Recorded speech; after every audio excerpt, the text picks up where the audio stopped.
Alright, we're almost there. Welcome back to the third podcast of Healthy Dialogue. I was thinking that, well, actually, let's start with this. So I ended up rewatching the two other podcasts that I had done last week, and I did them both on the same day. Um, and that made me question whether or not that was the right way to go about doing podcasts in general. It was just instantaneous, and I wanted to get it done. And maybe that was a fair thing to do on the first day of trying to start this whole thing. But last week on Thursday, I just ended up getting the whole Discord community set up, and I was ready to go. And I really wanted to get something rolling, and so I just opened everything up and I just gave it a try. And for the most part, I thought it went okay. But I think with a lot of content creation advice, a lot of people have said that you need to stick to a schedule. So I'm thinking, for starters, that I'll probably be talking like every Sunday at maybe 4 p.m. And that'll align with my future work schedule as well as my future classes and whatnot. So it's just sticking to a schedule will be helpful to make sure that there's some structure here so that I can actually talk and give myself a platform for a very small, dedicated amount of time. I'm thinking about only doing these podcasts for about 30 minutes each time. Um, I don't want to be going too much longer than that because I don't want to burn myself out either. So that's kind of this structure of what I'm going for here. What I was noticing in the stage VODs announcements on YouTube, it was saying that my live stream was starting up. So I was very surprised to see that the webhook that I was using also did live stream announcements. So that's pretty cool. That's pretty cool. I thought I needed to like update that every once in a while, but um, yeah, based off of last week when I did like one after the other, it only updated the first one, or it only notified of the first one, and not the second one. Maybe because it thought it was the same stream, or the hook just only works like once every every once in a while. I don't even know what the consistency is there, but yeah, as far as like the community goes, I have no expectation. I'm just gonna start a podcast up like every Sunday and just go for about like 30 minutes to 45 minutes and see where that takes me. Yeah. I figured I should better get myself on a schedule when I can. Anyways, I guess I'll talk about like a couple things of what I've been doing recently. One of those, well, related to this topic, one of those is for the longest time, I didn't watch a whole lot of shows growing up, and mostly because I just like gaming so much. And a lot of my consumption, I would say, when it comes to any sort of information has been through gaming, which isn't necessarily a bad thing. And I like watching YouTube videos in the background all the time, but my YouTube content is just kind of all over the place. Some of it's anime, some of it is like news stuff, or like, yeah, news VODs or news clips. So I have some sense of what's going on in the world right now and what these medias pay attention to. But for the most part, it's just like a bunch of random shit. and and yeah, it's not like I had any kind of structure or consistency with some of the content I was listening to or watching. And I finally dedicated myself to getting a Crunchyroll account. So I was planning on watching animes. I didn't really know which ones I necessarily liked watching, but some of the YouTube suggestions that I got were, I guess, more around like the anime romance series. So there's a couple of those that I've been recommended, and that kind of inspired me to watch those first of all. And then also, I feel like I've had some talks with my friends when it comes to like dating. Um, and they have different perspectives on what it means to date and what it means to find someone. And so kind of tying that in with some of the anime romance, or yeah, the romance animes that I've been watching has been I don't know, it gets me inspired to talk about it because I think perspectives like what I have is very useful for what other people need to look at their own romance interest with. So yeah, I guess I'll start off with the first question of what is wrong with it, or what is the dating scene currently. And I'll go from like a gamer perspective, and I'll also consider like some other people's perspective as well, who are not gamers. But from a gaming perspective, there's maybe I'll start with the story. When I was 21 years old, I had recently gotten out of like a relationship, a long distance relationship, um, and this girl and I had like met at university, and then I kind of I had a depressive outbreak, and that made me come back um, to the West Coast of the United States, and I lived about a couple states away from her at that point. But after after that breakup, I realized that it was gonna be hard trying to find someone else. The kind of qualities that she had, and I was very lucky to have her, but the kind of qualities that she had was very similar to what my mom represented. And my mom represents someone who's very kind and thoughtful, um, and very smart. And so I was thinking I would probably have someone like that in my life as well as like a romantic interest. Um, and so she set the bar pretty high. When I felt the need to go back into the dating scene to figure out to find some more people, I ended up going to, I guess, what most people would see as the conventional route, which is going to dating apps and figuring out your place in those realms. And it's pretty hard. I think you get very passionate about finding people, and that's exactly what you're doing. Is you're just finding people, um, and a lot of it just comes down to a very minimal amount of time when you're trying to find people, which is a right swipe or a left swipe. So I started off on Tinder like everyone else does, and very quickly you realize that there's a huge pool of candidates that you're looking at, and it's very hard to see yourself in I don't know. I think you learn a lot about where you are in terms of the dating pool when you get to see your competition, because you get, in the same way, like, you can relate that kind of competition and that spread of assets in your competition, and you can kind of see that for your pool as well. So you get like a bunch of great looking girls, and then you have some other girls who spend a lot of time on like their bio, some not at all, and some who you don't necessarily find attractive. So you get the full spectrum of people out there, and I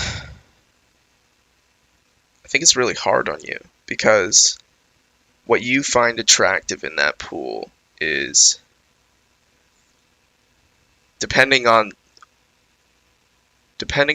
what you're getting from the app, defines your success or your failings in that realm.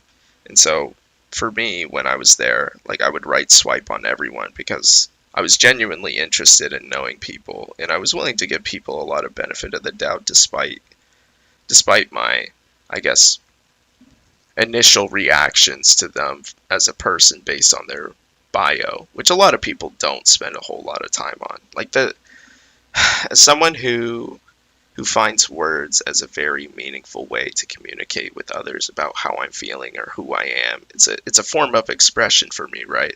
When people don't spend the time to put in like a decent bio, it's a turnoff, but at the same time, it's like, why would you invest in something like that when not everyone pays attention to that kind of stuff, right? And as a guy, um, I think something that's been openly bashed on about guys and girls is that they have a lack of a bio. and it's just like a bunch of pictures. They don't invest in themselves and their public appearance on these dating sites. And that's up to them, however they want to do that. But I don't know. I think it's very shallow, and I think people play the shallow game and they get success from it. Like, you don't need to invest a whole lot of time into the dating scene if you know that you have assets that are coming from somewhere else. For me, I can't really see that because I need a bio in order to express myself in the way that I want to. And some people are going to be able to recognize that and find that attractive, or some people are going to take a look at the other various aspects of me when it comes to like my photos, or I guess whatever else I want on my profile, and they're going to say, no, this is not the kind of guy that I want. um, and it is what it is. I would say for the longest time I didn't think I was a bad looking guy, and I still don't. I think if I really wanted to spend the time to make myself look better, I definitely could. And I who's I guess I actually am doing that right now. Like, I'm always working out like every single day for about like an hour and a half. Constantly thinking, constantly challenging myself, making myself a better person. I'm writing things down. I'm making myself the best I can be. And I feel like I'm making that improvement all the time. Whereas before like COVID hit, I don't think I really spent the time to improve myself and my character or figure out who I am. And that was kind of like the dating scene a couple years back. So um, for the most part, I was using pictures that were kind of stale when I was in the dating realm, and it is what it is. It's not like I got like professional pictures every once in a while, or I don't really update my social media either, so I mean that gives you some perspective of how often I take pictures in general. But so my advertising techniques for myself in the dating realm is pretty bad, but it's I don't think if I actually spent the time to improve my appearance, I don't think I would have gotten any better luck with the dating realm.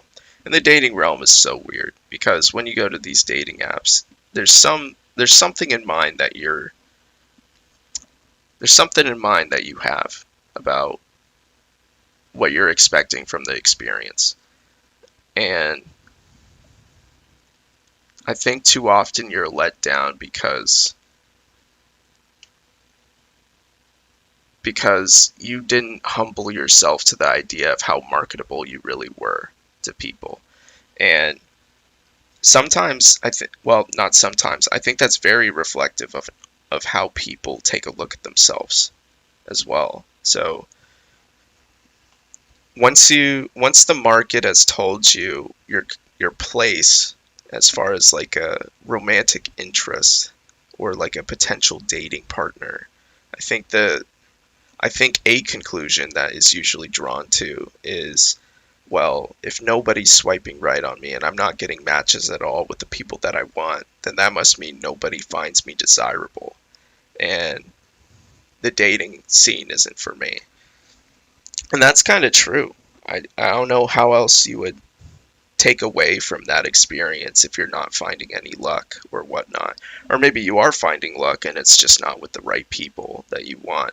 And you can still come to the same conclusion if you're having a whole lot of success with people swiping right on you, but none of them are the people that you find equally attractive. So there's a couple variations of that hopelessness and feeling misplaced when you're in the dating scene. And it's I don't know. It's really hard on you if you don't have the right mentality going into that. I think the better takeaway from all that is that in this very instant, even though it feels like shit in the market, and it feels like the market is telling me that I'm not marketable as a as a as a romantic or dating partner, I still have assets that I can give to people, and this is more reflective that the time isn't the right time. The pool doesn't have the right people in it, and there still is someone out there for me.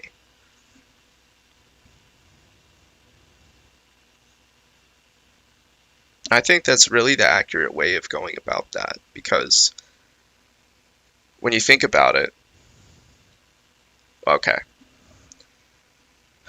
okay. What I was about to say was, not everyone who's in the dating pool will be in the dating pool in the future. So you kind of have to have some hope that someone in the future is going to come along at the right time who's also going to be looking at the same time you are.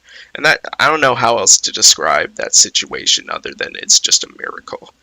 So you kind of have to have some hope in mind that somebody out there is going to find you in the same way that you find them.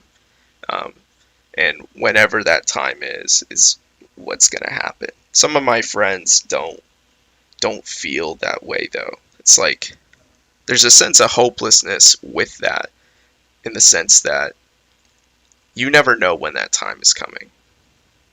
You never know if there's someone out there who will be looking for you in the same way that you're looking for them. And a lot of things feel out of your control, and that's, I can't blame them. I feel like there is a lot of hopelessness with that. But if there's anything my past relationships have taught me, and I've had a couple of them, is that people come along at the times that you're not looking for it. But it ends up being a pleasant miracle that it happened. I mean, a bunch of my past relationships. Okay, to give some perspective on what my past relationship dynamics were like, it was never me going out of my way to ask them out.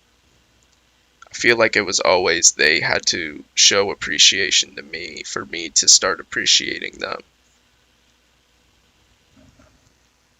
And that's hard because it never felt like it was in my control to get something initiated. And now I would say I kind of have some fear to start initiation with people because, well, I mean, with the kind of normal terms that are up now, there's always like sexual assault allegations, there's harassment allegations. It's hard being a guy knowing where the line actually is with that. And I don't know. There's some fear with starting something knowing that perception drives how, well, rather that other people can perceive my actions as something that it's not. Even though I know my intentions and I can openly speak on my intentions, I know not everyone can do that, but I can. And people can draw conclusions without my intentions in mind. Um, and so I think I've really resorted to, well, I say that, and I feel like I've known that for a very long time. And so moving on to the next point, which is how do you know? Well, I don't know. How do you become brave enough to ask someone out?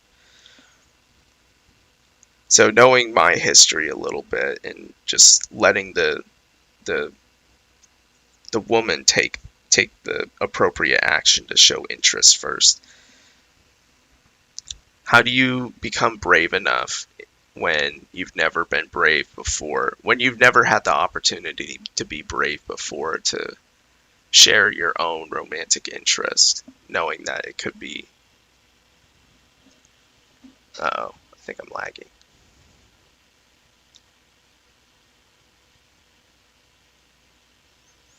Well, I'm hoping it goes away. But the there's always the fear of knowing that you'll have some sort of rejection. And part of like the anime or the romance animes that I've been watching, there's these girls who always go up to the guy and they kind of confess their love for them. And I'm not saying they always do it. The guy has done them in some cases, but I think I think you need to understand yourself to know what's best for you so that you can go out and do the things that you know will make you, or that have potential to make you feel better. And for me, the bravery part isn't so much of being rejected, but it's to be open about yourself and be authentic about yourself. To showcase what you're feeling to other people. I think as long as you stay true to who you are, I think that's the best form of bravery you can do for yourself. Um, and rejection will hurt.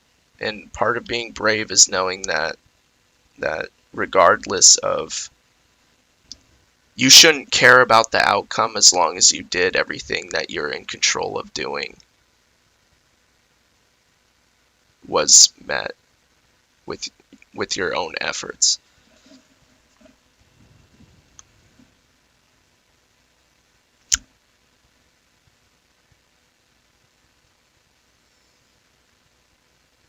And so recently I've made some bad decisions. Well, not so much bad decisions, but I openly I openly went out and said something to someone that I highly appreciated.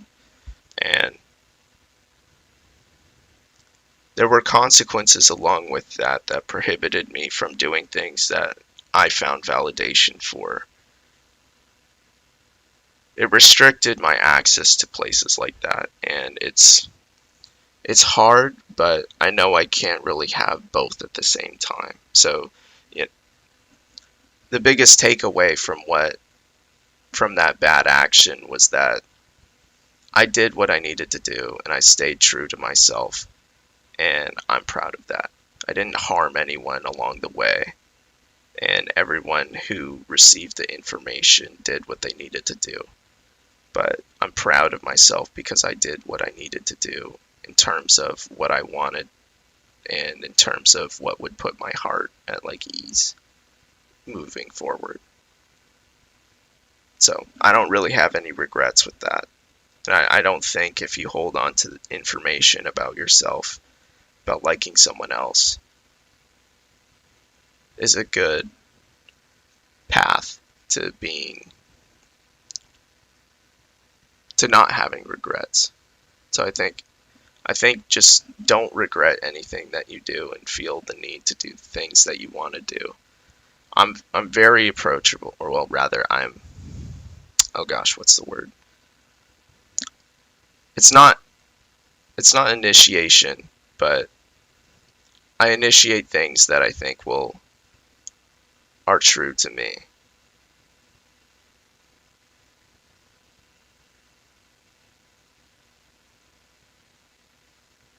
Yeah, maybe I'll just leave it at that. Like if I feel like I want to do something, I go do it because it's what I want to do, and I won't backstab or regret my actions because I stayed true to the idea that it was something that I wanted to do. And I won't backstab myself in the future if I had any doubts that what I did was the right thing. Unless if it was really a wrong thing, and it was just something that I wasn't considering that I should have been considering instead. But I won't backstab myself in terms of my own emotions during the retrospective. So the last thing that I kind of want to talk about is how do you know when you find the one? And I'll share a little story about like some of my past relationships too. But in terms of knowing who the one is, it's really up to you and how you want to see how relationships go. I mean, I've been through a couple of them, right? And so the biggest thing between all of them is that they were smart and that they had their own way of showing appreciation. Some were conventional ways in which I could appreciate, and some other ones, or like some of the other women that I've dated, didn't necessarily show appreciation in the way that I received it.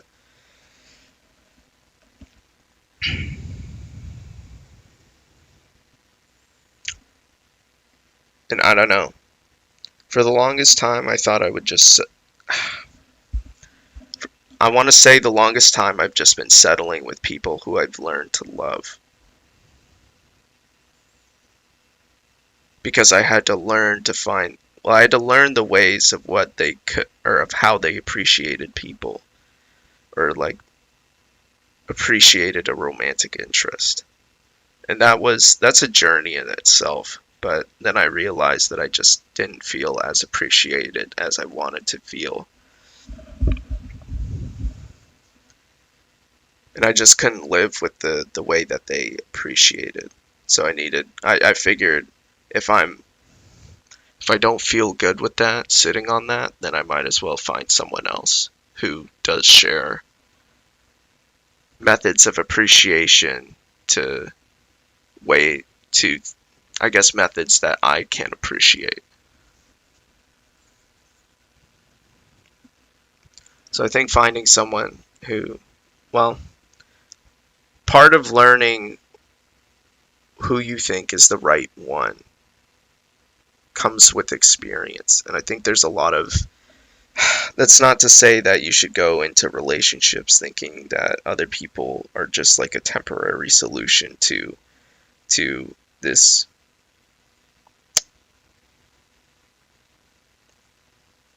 for this role. I think that's a bad way of looking at it. I think having actual feelings for someone should not be seen as just a usable pastime. I think that's a wrong way of looking at it. Like when I think about like all my previous relationships, I think all of them, I respect all of them.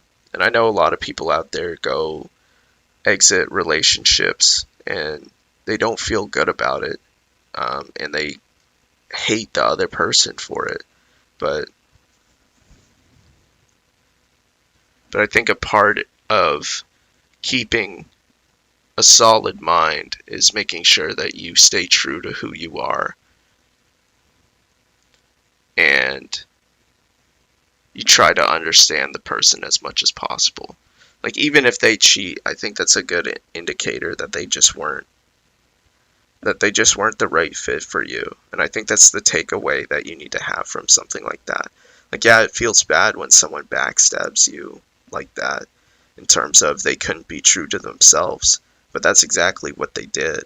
Is that they couldn't be honest with themselves that what they wanted wasn't you. And I think you should be okay with that.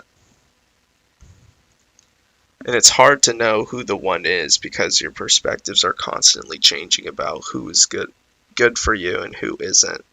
I think what ends up being, or what ends up happening with a lot of cheating situations is that at one point in time, both of you were perfect for each other. And then as time goes on, you start drifting away from the kinds of interests that you want in a romantic partner. And that's what leads to separation. And some people, I don't know, I think that leads to people doing terrible things to each other. But a preventative method of making sure that never happens is being true to yourself all the time. And I think relationships have, your relationship with someone else has merit somewhere in some aspect. And you just need to make sure that whenever that goes away, you need to be open about it.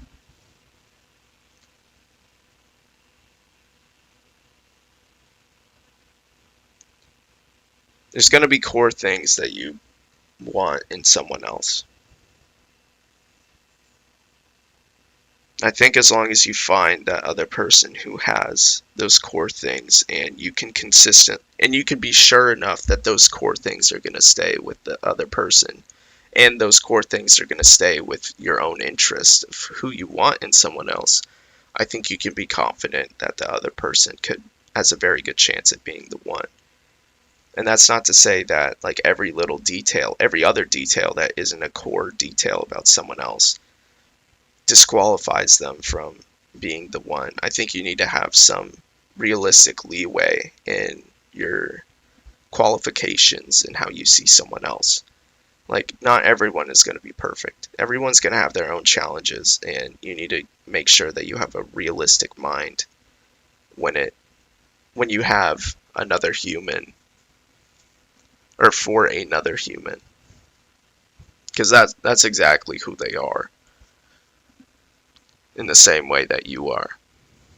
So I think too often people talk about like the ideal woman or like just the ideal romantic partner. And I think that's a huge problem in terms of your expectations for what someone else should be doing. You really need to humble your ideas back to the point where it's still human behavior. Because the second you start turning them into a god is when you're not going to find any success in a romantic relationship at all. So I think keeping in mind that the other person is human is a very good place to start. And then you need to look for realistic qualities that are deal breakers for you and make sure that the other person has those things and you know they won't necessarily change easily. Because just as much as you know yourself in terms of your own foundational characteristics and behaviors, you need to know exactly how the other person is. I think knowing when you found the one,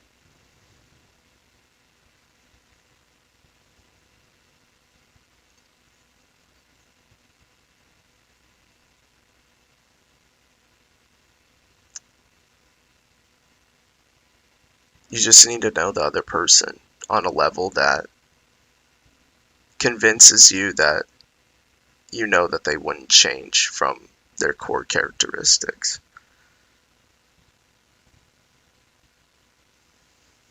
But you'll need to be dating. I think that's a hard way of doing it, but well, rather it's a hard way in terms of time. But I think if you're dating someone for very long, you can get a very good sense of who they are and come to that confident conclusion. Anyways, I know that was short. It wasn't very long. And frankly, I don't think I necessarily described everything as well as I should have. But um, I think that'll do it for today. I kind of plan on hitting some of these topics again in the future just so I can explain them better. But got to get some consistency down. So this is my solution to that. I'll talk to you guys next Sunday, unless if my friends decide that they want to do something else earlier. So